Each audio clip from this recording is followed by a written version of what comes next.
Bonjour, je voudrais aujourd'hui vous parler de non-dualité. Alors le mot non-dualité est un mot qui traduit un mot sanskrit qui est Advaita. Le mot Advaita est construit avec un A privatif suivi de Dvaita qui est une racine indo-européenne d'ailleurs qui signifie deux. Donc Advaita c'est précisément cela, non deux, absence de dualité. Alors le mot Advaita est sanskrit, donc ça nous renvoie à l'horizon indien, hindou, mais la non-dualité n'est pas proprement orientale ou extrême orientale. La non-dualité fait référence à une expérience universelle que des milliers d'hommes et de femmes ont fait partout sur la planète, à toutes les époques. Cette expérience de non-dualité est au cœur de toutes les grandes traditions spirituelles, de toutes les philosophies authentiques. Et je crois même que les traditions prennent source dans cette expérience de non-dualité. Alors je vais ici vous parler essentiellement d'un aspect de la non-dualité qui me paraît un aspect essentiel, c'est la non-dualité entre le sujet et l'objet, entre le sujet qui perçoit et l'objet perçu. Alors je vais d'abord vous présenter quelques citations de ces traditions qui évoquent justement cette non-dualité entre le sujet et l'objet. J'en ai retenu 4 ou 5 d'Orient et d'Occident, de l'hindouisme et du bouddhisme. Alors je commencerai par une citation d'un texte indien du Moyen-Âge qui commence à être assez connu maintenant, qui s'appelle le Vijnana Bhairava, qui est un texte de la tradition du shivaïsme. Donc au verset 106 de ce traité extrêmement important, on trouve cette citation. « La perception du sujet et de l'objet est la même chez tous les êtres nantis d'un corps, mais ce qui caractérise les yogis, c'est leur attention ininterrompue à l'union du sujet et de l'objet. » Donc le yogi se caractérise par... Voilà, c'est celui qui perçoit de manière continue la non-dualité entre le sujet et l'objet. Alors toujours en Inde, mais plus près de nous cette fois, chez Ramana Maharshi, alors là on trouverait très souvent chez ce maître indien des références à cette non-dualité du sujet et de l'objet, mais par exemple dans cette phrase, « Si le soi est connu, sujet et objet fusionnent et l'unique sans second resplendit. Vous devez apprendre à voir que sujet et objet ne font qu'un. » Voilà ce que dit Ramana, vous devez apprendre à voir que sujet et objet ne font qu'un. Alors si on change de tradition maintenant, et qu'on prend la tradition plutôt bouddhiste, alors on trouverait chez le grand philosophe japonais Suzuki, Daisetsu Suzuki au XXe siècle, également plusieurs références à la non-dualité.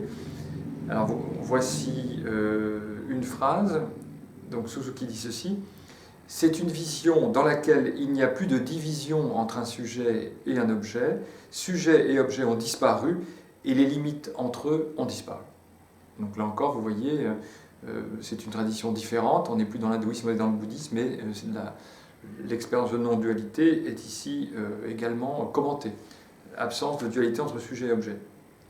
Et si on regarde du côté de l'Occident, je vous donnerai juste un extrait d'un texte de Schopenhauer, le philosophe allemand du XIXe siècle, qui écrit ceci, « La contemplation pure, c'est le ravissement de l'intuition, c'est la confusion du sujet et de l'objet, c'est l'oubli de toute individualité. » Donc vous voyez qu'ici, la contemplation pure, c'est-à-dire la vision non duelle, c'est encore une fois la confusion du sujet et de l'objet.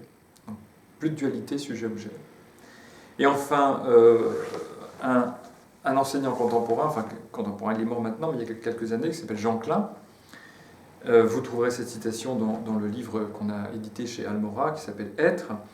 Jean Klein dit ceci, « La conscience et son objet ne font qu'un.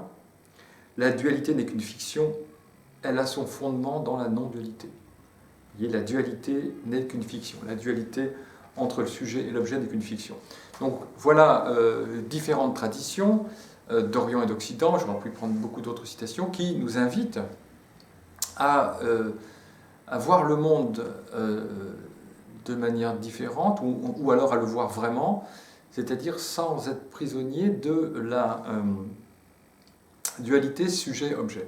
Pourtant, dans la vie quotidienne, il semble que nous voyons les choses avec cette dualité. Par exemple, si je regarde cette fleur jaune là, devant moi, eh bien, j'ai bien l'impression, semble-t-il, qu'il y a un sujet, donc José, qui voit une fleur ici. Donc il semble qu'il y ait deux, et non pas non deux, mais deux. C'est-à-dire moi et la fleur.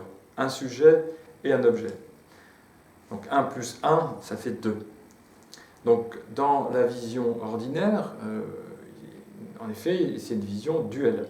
Alors dans cette vision duelle, vous voyez également qu'il y a une séparation entre le sujet et l'objet. Donc là, il y a à peu près 50 cm entre, semble-t-il en tout cas, entre le sujet qui regarde et la fleur qui est regardée.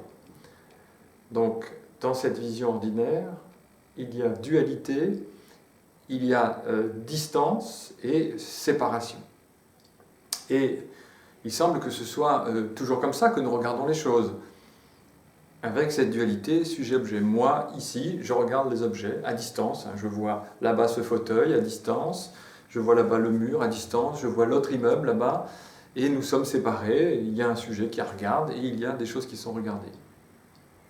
Donc il semble que nous fonctionnons comme ça, et ça paraît être le mode tout à fait véridique de vision. Pourtant, les auteurs qu'on vient de lire, Suzuki, Ramana Maharshi, Schopenhauer, le Vijnanabhairava, Jean Klein, nous invitent à regarder le monde tel qu'il est vraiment, et non pas tel que nous croyons qu'il est. C'est-à-dire que ces auteurs nous invitent à être attentifs à la façon dont vraiment le monde est vu. Et le monde est vu dans un regard, et avec un regard non duel. Alors, comment est-ce possible? Qu'est-ce que c'est que ce regard non duel? Alors voilà la vision non duelle. Voilà comment les choses sont vraiment regardées. Alors comme tout à l'heure, vous voyez que la fleur est dans ma main, mais ici, on ne voit pas de sujet qui regarde. Il y a la fleur, simplement, mais personne ne regarde. En effet, où est-ce que je peux trouver un observateur? Si je regarde dans cette direction, là où d'habitude je trouve et place un observateur, dans la direction du doigt, je ne vois rien du tout. Dans la direction du doigt, je découvre simplement un grand espace, une ouverture qui accueille la fleur. Donc la vision non duelle, c'est la vision à partir de l'espace que nous sommes, à partir de l'ouverture ici. Voilà la vraie vision. C'est ainsi que nous voyons les choses. Vous voyez que la fleur apparaît dans l'espace de la conscience, dans l'ouverture que je désigne ici du doigt. Dans la direction de ce doigt, je ne trouve aucune couleur. C'est pour ça que je peux percevoir la couleur jaune de la fleur. Dans la direction de ce doigt, je ne trouve aucune forme. C'est pour ça que je peux accueillir et percevoir la forme de la fleur, et puis des livres qui sont d'ailleurs derrière. Vous voyez que ici, dans la direction de ce doigt, c'est vide. Il n'y a absolument rien, pas d'observateur, aucune individualité. Et c'est parce que c'est vide que la vision est possible. C'est parce que c'est vide que quelque chose peut apparaître. Vous voyez que la fleur est là toute seule, accueillie dans l'ouverture. Et ce que nous voyons également, c'est qu'il n'y a pas de distance entre la vision et cette fleur. Je ne peux absolument pas trouver une distance entre ceux qui voient et la fleur, puisque personne ne voit. La fleur est donc à 0 cm de la vision. Elle apparaît en plein centre de la conscience et de la vision. Il n'y a donc non plus, vous voyez, aucune séparation entre l'observateur et l'observé, puisqu'il n'y a pas d'observateur. Il y a simplement vision, il y a simplement observation, il y a simplement attention. Donc ce que décrivait tout à l'heure le texte du Vijnanabhairava, Ramana Maharshi, Jean Klein et Suzuki et Schopenhauer, c'est simplement quelque chose qui est évident en fait. Mais nous sommes distraits. Il est absolument évident, comme vous le voyez, que la fleur n'est vue par personne, qu'elle apparaît dans l'espace clair, nu de la conscience. Simplement, nous imaginons, nous créons un observateur ici. Nous mettons quelqu'un, nous mettons un masque de ce côté, et nous plaçons la fleur à distance, à l'extérieur de nous. Et ainsi, nous créons un observateur et une chose observée. Donc ça, c'est quand on est distrait. Mais la vraie vision, la vision éveillée, si vous voulez, c'est simplement une vision qui constate l'évidence. Et dans cette évidence, il n'y a pas un sujet qui voit et un objet vu. Il y a simplement observation, vision. C'est pareil pour les sons d'ailleurs, c'est pareil pour toutes les sensations.